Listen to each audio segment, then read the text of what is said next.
again, welcome back. It's still NTV Weekend Edition. Now, since the discovery of oil in the Albertine Graben region in Uganda, the region became commercially viable and there has been a marked increase in land in the region as individuals and corporations look towards investing in the area. Now, this has caused a number of challenges relating to land rights for the inhabitants of the area and how to plan for most efficient use of land as the area population arises and the need for different amenities increases. On Talk of the Nation tonight, we have the commissioner from the lands, Commissioner for Physical Planning in the Ministry of Lands, Housing and Urban Development, Mr. Emmanuel Kaganzi. Good to have you, Mr. Commissioner. Now, for starters, let's start with what are the major land-related concerns of the communities in and the local governments in the Albertine region? Yeah, thank you so much. Of course, to take you through the Albertine Graben, Albertine Graben is a very strategic region for this nation. Of course, it accounts for 33% of the population. It has, it brings revenue over 50% of the tourism revenue comes from that region. And basically it produces like more than 50% of the food crops within Uganda. And on top of that, you know, it is now a very strategic region in terms of oil production. So basically, all those things happen on land. And definitely with land, the most important thing to have land very efficiently used is to plan for it. So this one calls for a very organized land use planning. The concerns definitely is that within the Albertine Graben, there has been a lot of activities taking place to the current. At the same time, the influx of the population has been too much. Most people have been going there, first of all, to do business. We have speculators. We have those people trying to develop the region in terms of investment. All those ones, they impact something on land. Therefore, the major concern on land here in the Albertine Graben is one, plan for the land, secure it. That means that we facilitate transaction and securing of land within the Albertine Graben, whereby we protect the interests of the people. Secondly, we offer the services of advisory within that region in terms of land.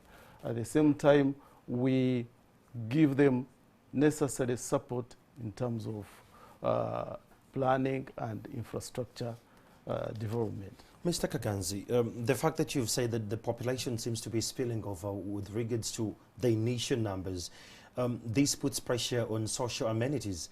How is the government navigating this to make sure that the population that is surging is having directly proportional amenities in the region?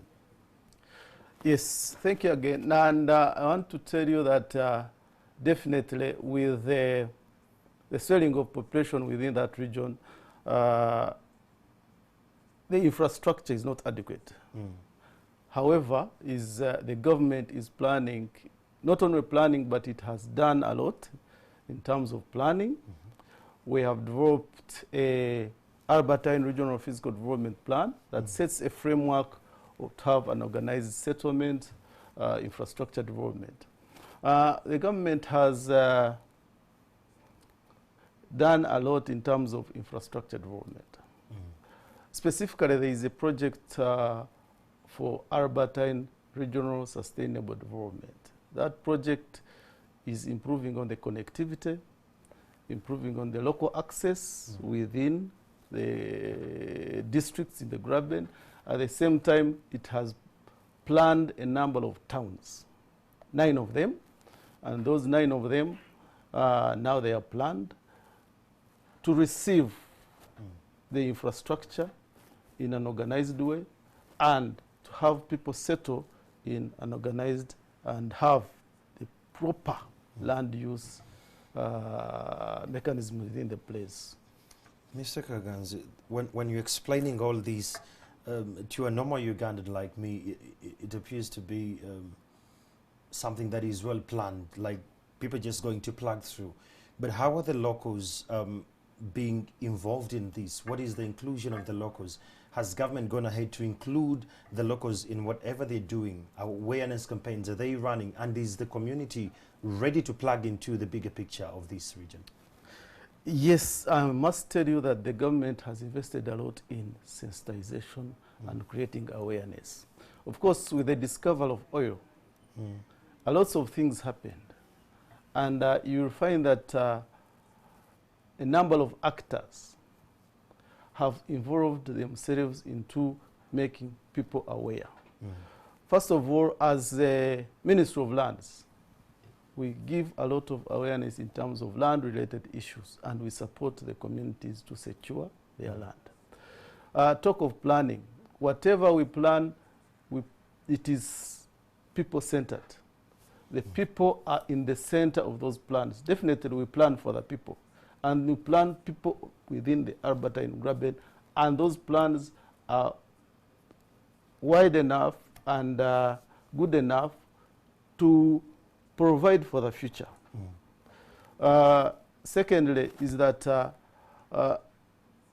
government actors, different ministries, departments, and agencies, whichever department has a role to play in Albertine Graben, has really endeavored to make sure that it involves people within the activities. Therefore, I must say that there has been a lot of sensitization, stakeholder engagement, as well as consultations.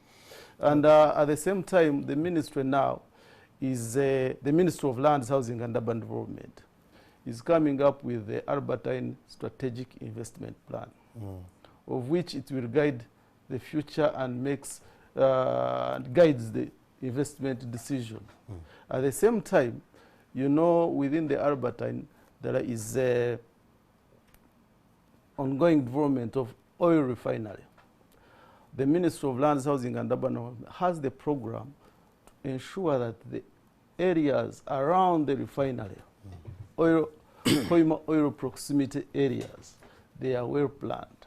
So we have a program to ensure that the areas around the oil refinery are well planned to receive the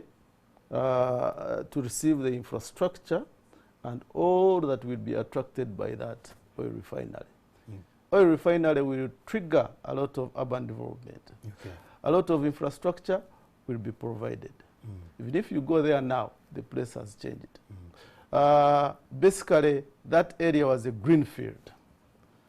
But now, it will slowly turn into a brown field because... Hasn't this put so much pressure on the planning departments and development department that they have now to plan possibly 5 years ahead so that they can catch up with the population pressures? Absolutely. We are on our toes. As I told you, the Albertine Regional Development Plan was made for 25 years. Whatever plan we are doing takes a spell of 10 years. Then there are lower plans, detailed plans, they take a spell of 5 to 10 years. But you find that whatever we plan in anticipation of what is coming. So we are not looking on a short time, but we project what will happen. Given that you're Commissioner of Lands and Development and Urban Development with regards to housing, what unique challenges does the Albertine region have that are very unique as compared to the other regions of this nation? Yeah, thank you. First of all, I mentioned about the influx of people. I'm telling you, it has received an unprecedented population. Basically, in the midwestern part, that is Hoima, Chukube, Ulisa. Definitely, this has created pressure on land. And you might find that in some areas it has created inadequate land use practices, which are not even compatible. Therefore, it calls for government, for us, to run in faster and curtail the situation. Secondly, of course, there has been pressure on environment.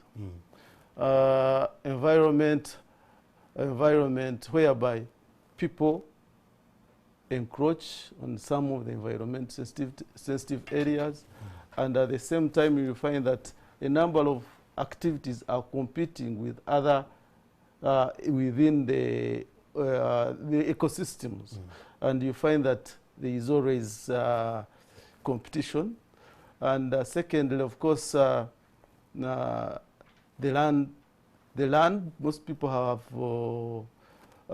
people go there, they buy land, they speculate, and you find that a local person who is not aware of what is happening is maybe cheated. It may be cheated because of not being aware, but any government institution that is playing part is really ensuring that there is awareness and people are aware. And the Ministry of Lands, we are trying to ensure that people are sensitized and there is fairness in terms of land transactions. While we're finalizing, Mr. Kaganzi, from the Ministry of Lands, Commissioner for Fiscal Planning and Housing and Urban Development, what do you see in this region in the next 5 years? Now you already have a plan of 25 years ahead. It was already rolled out. In the next 5 years, where do you see this plan at a percentage level? In terms of implementation? Implementation, yes. Oh, yes. Of course, this was a plan on the region. So it is a strategic plan. It spells the lower level plans. So far, we've gone ahead to prepare district physical development plans. Now we go on preparing lower plans. And these ones go further into the details. This region definitely, it has three potentials. It is an agricultural potential region, mining and industry, where oil and then tourism. These are the areas we have emphasized and fitted very well in planning.